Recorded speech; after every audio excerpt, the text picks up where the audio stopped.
안녕하세요. 기업회부학의 에이브레이입니다. 이번 시간을 시작으로 앞으로 여러분과 함께 79개의 기업 분석을 진행해 보려고 하는데 중간중간에 기업과 관련된 전문성 있는 게스트를 모시려고 해요. 오늘은 옆에 계신 스텔라가 함께 해주시도록 하겠습니다. 네, 안녕하세요. 스텔라입니다. 오늘은 맥도날드라고 여러분 다 잘 알고 계시는 기업에 대해 분석을 해보려고 하는데요. 학창시절에 배낭여행 다니면서 맥도날드에 가서 빅맥을 되게 많이 먹었던 기억이 있어요. 실패 없이 안전하게 또 싸게 한 끼를 확실히 해결할 수 있어서 굉장히 애용했던 기억이 나네요. 물론 맛있어서 정말 자주 드시는 분들도 있죠. 첫 분석 기업으로 맥도날드를 선택한 이유는 최근에 뉴스 기사를 보다가 불황이라 맥도날드? 이런 뉘앙스의 기사를 몇 개 봤어요. 그 내용인 즉슨 맥도날드가 불황의 수혜주가 될 거란 얘기였는데요. 그 이유는 맥도날드가 저렴하게 한 끼를 확실하게 해결할 수 있는 훌륭한 방안이기 때문이라는 점이 그 요점이었습니다. 그런데 이런 맥도날드라는 기업을 볼 때 그냥 단순하게 햄버거를 팔아서 돈을 버는 기업으로만 이해를 하면은 사실상 맥도날드 사업의 본질을 놓치는 겁니다. 그럼 사업의 본질 이건 어떻게 생각하세요? 맥도날드의 사업을 간단하게 표현하자면은 원금이 보장되면서도 아주 최소한의 리스크를 지면서 초과 수익까지 가져갈 수 있는 사업? 그럼 되게 좋은 사업 아니에요? 네, 그런데 뒤에서 이제 저희가 하는 설명을 들으시면은 아마 무슨 말인지 이해가 가실 겁니다. 맥도날드의 사업을 분석할 때 부동산이 빠지면은 사실상 핵심을 놓치는 거거든요.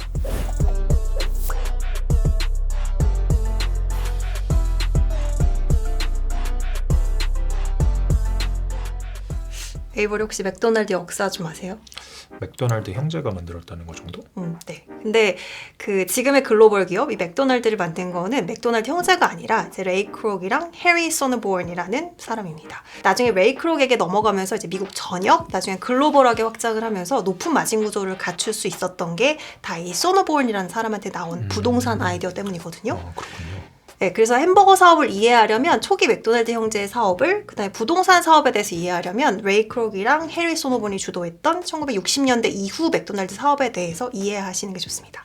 그러면 초창기 사업부터 말씀해 주실 수 있나요? 네, 딕 앤 맥 맥도날드. 맥도날드는 1940년 캘리포니아 샌 버나디노에서 요 맥도날드 형제에 의해서 시작합니다. 맥도날드 형제들이 처음 버거를 팔기 시작했던 요 1930년대에는 대공황이 있었거든요. 또 1913년에 조립 라인이 도입된 다음에 자동차가 대량 생산되면서 1931년쯤에는 미국 자동차 생산량이 5천만 대 돌파하거든요. 다들 이제 막 자동차를 몰고 다니기 시작한 거죠. 외식업은 상대적으로 진입 장벽이 되게 낮잖아요. 경쟁은 심하고 경제 상황은 안 좋으니까 매출 성장은 되게 더디고 그러다 보니까 이제 음식점들이 새로운 스타일, 새로운 아이디어를 계속 실험을 하게 됩니다. 이 영향으로 외식업계에서도 드라이브인이라는 새로운 스타일의 레스토랑이 등장하거든요. 드라이브스루랑은 좀 다른 건데 이제 음식점에서 식사를 하는 게 아니라서 차를 이렇게 몰고 가면은 직원이 차로 음식을 서빙을 해줘요. 그러면 햄버거 이런 건 차에서 먹기 딱 좋잖아요. 할리우드가 또 가깝다 보니까 매력적인 직원을 서버로 고용할 수 있어서 이런 음식점이 되게 인기를 끌거든요. 직원을 보려고 간 사람들도 있고 또 메뉴에 있는 음식도 다양하다 보니까 전반적으로 회전율이 되게 낮았어요. 그래서 음식점에서 서빙할 때 쓰는 사기 그릇 그대로 이제 차에 있는 손님에게 서빙을 하다 보니까 이게 깨지기 일쑤였고 그러다 보니까 맥도날드 형제가 장사를 되게 열심히 했는데 매출 성장도 그렇고 수익성도 그렇고 별로 안 좋은 거예요. 그래서 퀄리티를 좀 높이고 운영을 간소화하는 쪽으로 이걸 발전을 시킵니다. 메뉴가 복잡하면 아무래도 메뉴를 선택하는 데 시간이 오래 걸리잖아요. 만드는 사람 입장에서는 아무래도 메뉴의 퀄리티를 높이는 거 역시 어려울 것 같은데. 네, 그래서 이제 당시에 매출 90%가 나왔던 버거, 감자튀김, 음료 이렇게 딱 세 종류로 메뉴를 심플하게 바꿉니다. 이제 음식을 만드는 과정을 공장의 조립 라인처럼 그러니까 효율적으로 좀 바꾸고요. 전체적인 작업을 좀 표준화하면서 생산성을 되게 높입니다. 그 파운더라는 영화 혹시 보셨어요? 물론 봤죠. 굉장히 재밌게 봤습니다. 거기서 이제 주차장에서 막 음식 만드는 과정 이런 거 시뮬레이션 하고 그랬던 장면이 나왔던 걸로 기억을 하는데 그게 실제 있었던 일인가요? 네, 이렇게 조리 과정이랑 동선을 막 맞춰보면서 최대한 효율적으로 하려고 했다고 하더라고요. 일반 음식점처럼 주문받고 서빙하고 막 이런 과정이 없는 데다가 메뉴도 되게 빨리 고를 수 있게 심플하게 만드니까 회전율 당연히 높아질 거고 전 과목 잘하는 것보다 한 과목 파는 게 훨씬 효율적이잖아요. 그러니까 메뉴가 몇 개 없으면 퀄리티 높이는 게 되게 유리했을 거고 그래서 또 재료 수급, 손질부터 조리까지 효율적으로 만들어내니까 비용 낮아질 거고 버거 하나에 한 15센트? 그랬다고 하더라고요. 15센트요? 그러면 그때부터 인플레이션을 고려해서 현재 가치로 계산을 해보면은 15센트가 한 1달러 82센트 정도 되는 걸로 알고 있는데 그럼 버거 하나에 한 2,500원? 네, 그 정도였던 것 같아요. 당시에 미국 사람들이 제일 많이 먹었던 캠벨 토마토 숲 있잖아요. 네. 그게 3캔에 25센트였다 그러거든요. 바나나 하나가 11센트? 요거 생각해보면은 물론 이렇게 1대1로 비교하기는 좀 어렵지만 햄버거 하나가 바나나보다 조금 더 비싼 정도였으니까 상당히 싼 거죠. 그러니까 한마디로 가성비에다 초점을 맞추는 겁니다. 소비자 입장에선 이게 최고잖아요. 그쵸. 근데 이게 맥도날드 햄버거 사업의 핵심인 거죠. 이렇게 맥도날드는 미국 서부에서부터 인기를 얻기 시작하고요. 제한적이지만 가까운 지역의 프랜차이즈 매장도 이제 몇 개 내게 됩니다. 이 시점에 레이 크록이 등장합니다. 이 인물이 이제 지금의 맥도날드를 있게 한 인물이라고 봐도 무방하거든요. 네, 더 파운더 영화에서도 굉장히 인상 깊은 캐릭터로 기억하고 있고 또 한국 맥도날드 공식 홈페이지에는 이 사람이 아예 창업주로 나와 있더라고요. 그 기업 철학의 뿌리가 되는 사람이라고. 네, 맞아요. 그 영화에서는 마이클 키튼이 레이 크록 연기했었잖아요. 네. 그 배트맨, 옛날 네. 배트맨 기억나시죠? 그럴 것 같아요. 되게 오래전 영화인데. 네, 레이 크록은 등장부터 되게 재밌습니다. 굉장히 낙천적인 사람이었다고 하는데 1977년에 쓴 자서전을 보면 이렇게 시작하거든요. 나는 행복을 만들어가는 것도 문제를 책임지는 것도 각자의 몫이라는 생각을 하면서 살아왔다. 또 맥도날드 형제를 설득해가지고 맥도날드 프랜차이즈 계약을 맺고 나서는 이렇게 씁니다. 당시 나는 52세였다. 당뇨병과 관절염을 앓고 있었고 수술로 담낭과 갑상선도 거의 잃었다. 하지만 내 앞에 최고의 기회가 있다고 확신했다. 아니 저런 상황에서 어떻게 그렇게 낙천적일 수가 있죠? 되게 낙천적이죠. 네. 그래서 레이 크록이 처음 맥도날드를 알게 된 건 밀크쉐이크 기계를 파는데 처음 들어본 어떤 음식점에서 한 번에 되게 여러 대를 주문을 하는 거예요. 1954년 당시 한 대에 한 150달러 정도 하는 멀티믹서를 8대, 그러니까 당시 돈으로 1200달러어치를 주문을 한 거죠. 150달러면은 당시에 맥도날드 햄버거가 하나에 15센트였다고 다시 했으니까 한번 보내줘. 당시에 맥도날드 햄버거가 하나에 15센트였다고 했었으니까 믹서기가 150달러면은 햄버거 1000개 값이었네요. 네, 그게 8대인 거니까 그럼 한 1600만 원 정도 되는 거죠. 그죠? 그렇죠? 한 번에 밀크쉐이크 6잔을 만들 수 있는 기계인데 그걸 8대나 구매하니까 거의 한 번에 뭐 50잔 가까운 밀크쉐이크를 뽑아내는 거잖아요. 그래서 도대체 무슨 음식점이길래 이렇게 8대나 필요한 건가 싶어서 여길 찾아가 봅니다. 가봤더니 되게 공장처럼 돌아가는 거예요. 근데 또 햄버거랑 감자튀김 먹고 있는 사람들은 되게 행복해 보이고 이런 맥도날드를 보고는 이 사업의 가치를 한눈에 알아봅니다. 물건을 파는 사람이었기 때문에 이제 뭐가 장사가 잘 될지 알았던 거죠. 청결한 매장, 심플한 메뉴, 뭐 표준화된 조리 과정, 효율적인 서빙, 당시의 다른 레스토랑이랑 되게 확연하게 달랐던 거죠. 그리고 1954년에 이 사업에 합류합니다. 근데 이 사람이 되게 야망이 큰 사람이었던 것 같아요. 그래서 첫날 매출이 당시 돈으로 한 366달러 정도? 지금으로 치면은 4,500달러 정도인 거거든요. 이 정도면 되게 많은 거 아니에요? 하루 매출인데? 하루에 550만 원 돈이니까 굉장히 좋은 거 아닌가요? 네, 그쵸. 근데 이걸로는 부족하다고 생각합니다. 매장 하나만으로 이렇게 충분히 수익을 낼 수 없다라고 생각해서 맥도날드 프랜차이즈 확장을 리드하게 되죠. I knew what needed to happen. Franchise. Franchise, franchise, franchise, franchise. 레이 크록이 처음에 그 맥도날드 매장에 찾아갔을 때 막 이렇게 매장 엄청 분주하게 이미 재료는 다 소분돼 있고 맞아요. 햄버거는 엄청 빨리 나와서 사람들이 막 받아가고 그쵸. 미리 만들어 놓잖아요. 그렇죠. 네. 그러니까 이제 그거를 보면은 결국은 맥도날드 형제가 이미 그 햄버거를 생산하는 공정에 관한 효율화는 이미 일어났던 상태였는데 그쵸. 근데 이제 그 사업을 확장하는 데 있어서 이제 프랜차이즈라는 모델을 이용하고 또 이제 그런 사업 구조를 개선을 하는 거 그 부분에 있어서 레이 크록이 주도를 했던 거죠. 그렇죠. 프랜차이즈로 가려면 가장 중요한 건 퀄리티가 일정하게 잘 유지될 수 있는 거니까 그거를 가능하게 하면서도 동시에 이제 생산 비용 자체를 높아지지 않도록 하는 거. 이게 핵심이었던 거죠. 1955년에는 아예 맥도날드 코퍼레이션을 설립하고요. 그리고 믿을 만한 점주들을 선별해서 1000개 이상을 매장을 만들겠다고 미국 전역에 맥도날드를 내기 시작합니다. 점주 숫자가 되게 많아지니까 교육할 필요가 있어서 햄버거 대학도 설립하고요. 햄버거 대학이요? 네. 검색을 해보니까 햄버거 대학이 진짜 대학인지 묻는 질문이 가장 먼저 뜨더라고요. 다 궁금한 거죠. 진짜 대학입니다. 일반 대학은 아니고 그 미국에 있는 커뮤니티 칼리지 네. 그거더라고요. 그래서 23학점까지 딸 수 있는데 전공은 햄버거학. 농담 아니고 진짜로. 심지어 전 세계 8개 국가에 해외 캠퍼스가 있습니다. 30만 명 가까운 졸업생을 배출했는데 합격률이 1%입니다. 1%요? 네. 하버드보다 더 가기 어려운 거 그렇죠. 아닌가요? 하버드가 5% 정도니까 네, 합격률만 보면은 사실은 어려운 거죠. 이렇게 교육 과정까지 만든다는 건 맥도날드가 이제 상당히 체계적으로 프랜차이즈를 운영한다는 거죠. 근데 하지만 기껏 모집하고 선별하고 교육해서 프랜차이즈 매장을 미국 전역에 냈는데 매장에서 받은 1.9%의 로열티 중에 0.5%를 맥도날드 형제들한테 줘야 되니까 레이 크로그 사실 1.4%만 받았던 거잖아요. 그러니까 사실상 맥도날드 형제는 이 프랜차이즈 모델을 통해서 사업을 확장하는 데 있어서는 일절 관여를 하지 않았는데도 그쵸. 0.5%의 수익을 계속 그쵸. 챙겨왔던 거예요. 네, 본인들이 만들었으니까. 그래서 이걸로는 좀 부족하다 싶으니까 이때부터 새로운 매출원을 계속 고민합니다. 그러다가 이제 나중에 맥도날드의 CFO가 되는 해리 소너본을 만나거든요. 이거는 조금 이따가 설명 더 드릴게요. 그래서 아예 1961년에는 맥도날드 형제들로부터 맥도날드를 사버리죠. 형제들이 각각 세금 내고도 $1 million 받아야겠다라고 해가지고 더해서 2.7밀리언에 맥도날드 샀다고 하더라고요. 지금으로 치면은 한 $26 million 이 정도 되는 거죠. 그럼 뭐 끼케야 한 300억 조금 넘는 돈인데 너무 싸게 판 거 아니에요? 그렇죠. 네, 근데 이 이후에도 에피소드가 좀 더 있습니다. 맥도날드 형제가 1호점을 안 내줘가지고 그 앞에다가 맥도날드 내서 1호점 망하게 한다든지. 근데 1960년대 맥도날드를 따라서 이런 패스트푸드 체인 붐이 일었었거든요. 뭐 버거킹, 뭐 아비스, 뭐 KFC, 하디스 다 이 무렵에 생겼는데 경쟁이 더 치열해지니까 사실 맥도날드 형제가 계속 운영했더라면 좀 쉽지 않았을 수 있죠. 그럴 것 같네요. 네, 뭐 인터뷰 보니까 뭐 후회하지 않는다 이런 얘기 하더라고요. 네. 그래요? 후회 많이 하고 있을 것 같은데. 네, 아무튼 1960년대랑 1970년대 맥도날드는 상당히 빠른 속도로 확장해서 새로운 맥도날드 매장이 계속 생겨납니다. 이 기간에 이제 전체 매장 수가 미국 전역에 700개 이상이었다고 하거든요.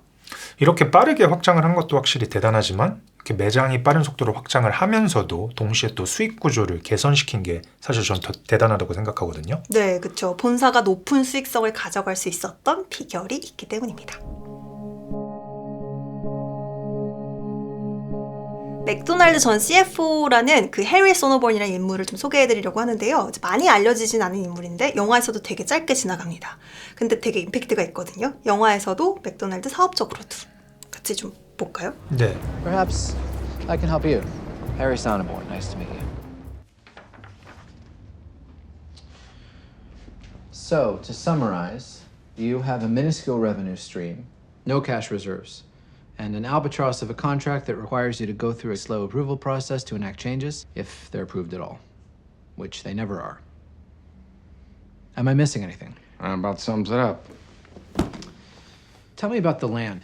The land. The land, the buildings, how that whole aspect of it works. Oh, pretty simple, really. Franchisee finds a piece of land he likes, gets a lease, usually 20 years, takes out a construction loan.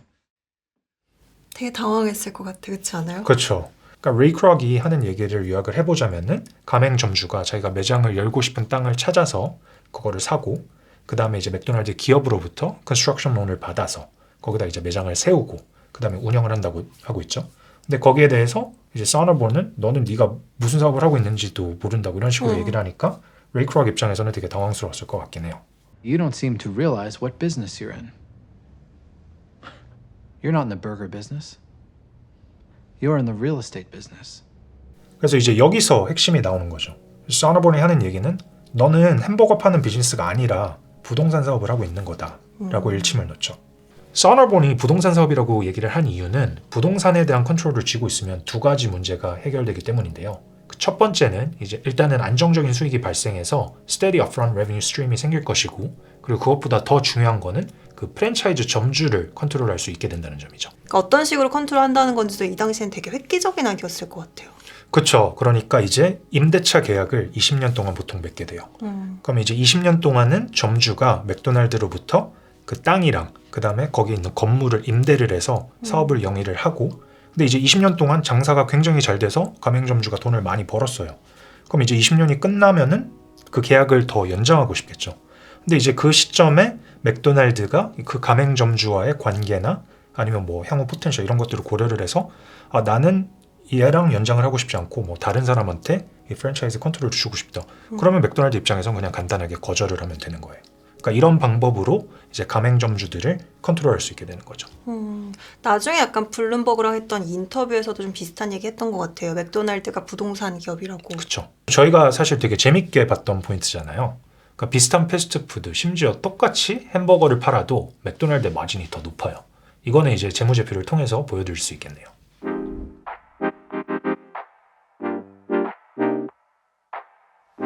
1965년에 이제 맥도날드는 주당 22달러 50센트 상장하거든요. 1967년에는 미국과 가까운 캐나다에 처음으로 해외 지사를 열고 1971년에는 일본이랑 유럽에 맥도날드 매장도 내고 새로운 메뉴를 추가합니다. 저희가 예전에 봤던 코스트코도 그렇고 이제 미국 기업들이 해외 진출을 할 때 아무래도 시장의 성격이나 아니면 지리적 요건이 비슷한 캐나다를 보통 가장 첫 목적지로 선택을 하는 것 같아요. 네, 그렇죠. 여러 나라로 진출하면서 동시에 그 지역에서 매출을 더 키울 좋은 아이디어도 얻고 뭐 이런 게 있는 거죠. 그쵸, 뭐 지점의 매출이 늘면 점주한테도 좋고 또 본사한테도 좋은 거니까 프랜차이즈는 확실히 그런 인센티브는 확실히 있는 것 같아요. 네, 맞습니다. 맥도날드 대표 메뉴는 이제 거의 본사에서 개발한 게 아니라 프랜차이즈 지점에서 개발했거든요. 잘 아시는 그 빅맥 있잖아요. 네. 이거는 1968년에 피츠버그 점주 짐 델리게티가 개발했고요. 쿼터 파운드 이거는 1971년에 프레몬트 매장의 점주 알 버나딘이 개발합니다. 에그 맥머핀은 1975년 산타바바라 매장의 점주 허브 피터슨이 개발하고요. 이제 이걸 가지고 77년에는 아침 메뉴가 아예 나오고요. 79년에는 최초의 해피밀 요게 출시됩니다. 같이 나오는 장난감 때문에 이제 애들한테 굉장히 인기였는데 아이들이 패스트푸드를 먹도록 유도한다는 것 때문에 좀 논란이 됐었죠. 그런 논란이랑은 좀 별개로 빅맥, 쿼터파운드, 해피밀 전부 다 반응이 상당히 좋아서 매출이 많이 성장합니다. 그럼 사실상 기업 대신에 가맹점주들이 메뉴 R&D를 대신해 준 그쵸. 거네요. 최근에 뉴스를 보니까 이마트24도 레시피 콘테스트 이런 걸 통해서 가맹점주들이 낸 아이디어를 활용하겠다고 하던데 맥도날드는 이걸 뭐 사실상 1960년대부터 해왔던 거네요. 네, 그렇죠. 그럼 동시에 이쯤 시장 내 경쟁 역시 심화됐던 걸로 알고 있는데 네, 1980년대에는 버거킹이랑 웬디스가 크게 성장하면서 맥도날드 시장 점유율을 가져갑니다. 특히 미국에서. 하지만 이제 계속 성장하고요. 맥도날드는 글로벌 성장 전략을 펼치고 있었기 때문에 전 세계 30개국 이상으로 계속 확장을 하죠. 그러면 한국에 진출했던 것도 이 무렵이었나요? 네, 맞아요. 로데오 거리 쪽에 있었던 맥도날드 매장이 굉장히 핫했던 걸로 기억하는데 제가 중고등학교를 그 압구정동 있는 쪽에서 다녔었는데 다들 학교 끝나고 놀러 가는 이제 핫플레이스였고 아, 진짜요? 네, 거기서 항상 그 압구정 맥도날드가 만남의 장소였었거든요. 네, 1988년에 압구정에 첫 지점을 오픈하는데 이게 되게 상징적인 지점이거든요. 1호점이니까. 그래서 2007년에 여기 문 닫을 때도 뉴스에 나고 막 그랬었습니다. 성장을 이렇게 이어가기 위해서 메뉴에 치킨 너겟, 샐러드도 추가하고요. 음식 만드는 과정에 전자레인지 써가지고 더 빨리 효율적으로 서비스하려고 노력하는데 그것도 요식입니다. 다각화도 하거든요. 다양한 레스토랑 체인에 지분 투자를 하고 1993년에는 호주 멜버른의 맥카페도 오픈을 합니다. 브랜딩에 대해서도 좀 얘기를 하면 좋을 것 같은데 브랜딩이라고 하시면 그 로나ल्드 맥도날드 얘기하시는 네, 거예요? 맞습니다. 1963년에 처음 등장했는데 윌러스 스콧이라는 사람이 만들었다고 하더라고요. 처음에는 이제 막 가발이랑 장갑만 쓰고 나왔다고. 그때는 막 햄버거 좋아하는 광대, 약간 입에 햄버거 막 4개씩 먹고 막 이런 컨셉이었다고 하던데 저희가 생각하는 그 광대 모습 있잖아요. 그거는 2003년에 완성된 거라고 합니다. 2013년부터 이제 캐릭터를 또 근데 안 쓰기로 결정하거든요. 네. 광대에 대한 사람들의 인식이 좀 달라져서 그런 것 같아요. 배트맨의 조커는 악당이잖아요. 네. 근데 조커를 약간 연상시키는 것도 있고 사람들의 반응을 고려해서 맥도날드 상징했던 캐릭터까지 이렇게 바꾸는 걸 보면 전반적으로 맥도날드의 마케팅이 상당히 좀 효과적인 거죠. 네, 이건 최근까지 좀 이어지는데요. 해야 돼요. 참깨빵 위에 순세고기 패티 2장 특별한 소스 양념 빠라빠빠빠. 네, 이렇게 바로 나오잖아요. 마케팅 효율성이 높은 편이고 버즈를 되게 잘 만들어냅니다. 물론 광고하는데 드는 비용이 천문학적으로 큽니다. 2022년 슈퍼볼 광고 30초에 $7밀리언거든요. 근데 거의 매해 합니다. 초당 80억이네요. 네, 그렇죠. 엄청나네요. 네. 초당 80억이 맞아요? 빠라빠빠빠. 슈퍼볼 광고 30초에 거의 한 $7밀리언인데 거의 매해 합니다. 그러면 30초 광고 하나 내보내는데 85억이 넘게 들어가는 거예요? 네, 그렇죠. 그래서 엄청나네. 성공적이었던 가장 최근의 마케팅은 Famous Orders라고 유명 인사의 이름을 딴 세트 메뉴 판매한 거거든요. BTS 밀이 혹시 그건가요? 네, 맞아요. 어. 네, BTS의 인기를 힘입어서 판매 기록을 경신했었죠. 인터브랜드의 리포트를 보면 이제 글로벌 브랜드 가치 11위거든요. 이런 브랜드 가치가 프랜차이즈 사업의 매력도를 되게 높이는 거죠. 그렇죠. 고객 입장에서 맥도날드를 선택을 하니까 이게 또 새로운 시장에 진출할 때는 또 더 중요하게 작용하잖아요. 2000년대 이후의 변화는 사실 최근의 사업과 관련성이 굉장히 높거든요. 그래서 이런 부분들은 앞으로 재무제표를 한번 살펴보면서 얘기를 해보도록 하겠습니다.